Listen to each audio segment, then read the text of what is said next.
श्री राम मित्रों थोड़ा सा हमें संभलने की जरूरत है, समझने की जरूरत है कि अगर ये पीढ़ी नहीं समझी तो आने वाली पीढ़ी को आप क्या जवाब दे पाएंगे।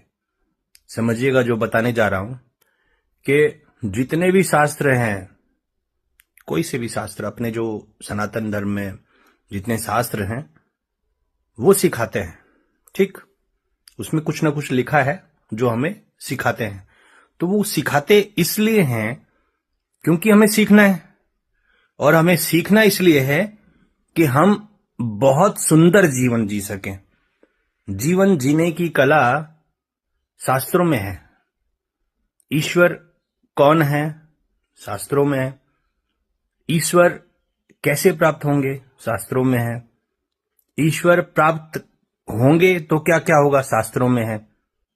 सब कुछ शास्त्रों में लिखा है। लेकिन हमारे साथ दिक्कत क्या है?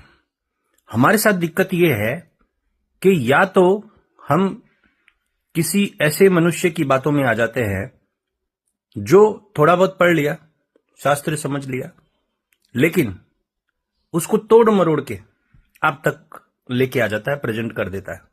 या कुछ लोग ऐसे भी हैं जो आपको पढ़ने के बाद सही सही चीज बताते हैं, तो जो सही सही बताता है उसको आप समझ नहीं पाते सही है कि गलत है।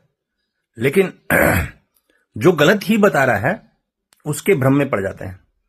इसका कारण हमारे अंदर ज्ञान की कमी, क्योंकि ज्ञान ही भ्रम का कारण है। और जब जब भ्रम होगा तब तब ज्ञान की कमी होती चली जाएगी। इसीलिए हम अपने पुराने वीडियोस में सब में बोल रहे हैं कि ज्ञान अर्जित करिए, विवेकवान होइए। लेकिन यह करने के लिए मन को तो साधना पड़ेगा। मन ही आधार है हर समस्या का। अगर मन शांत कर लिया आपने तो आपने सारी समस्या पर विजय प्राप्त करने के लिए अपने आधार बना दिया। और आप कोई भी समस्या का समाधान जब करने घुसेंगे उसके अंदर, तो विवेक जागृति के साथ साथ में आप कहीं ना कहीं से समाधान ढूंढ ही लेके आ जाएंगे। याद रहे मित्रों, आप कितनी भी पूजा पाठ कर लीजिए, कहीं भी चले जाइए, किसी भी तीर्थ स्थल में चले जाइए, जब तक आत्मज्ञान की जागृति नहीं हो गई और अंदर से आप मन को शांत नहीं करेंगे, किसी देवी देवता का कोई भी फल, कोई भी आशीर्वाद आपको प्राप्त नहीं होगा।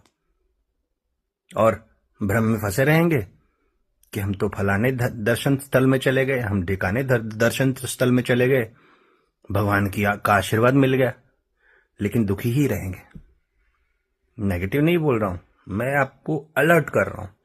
तो उन असुरों से बचें जो गलत ज्ञान आप तक प्रेजेंट कर रहे हैं।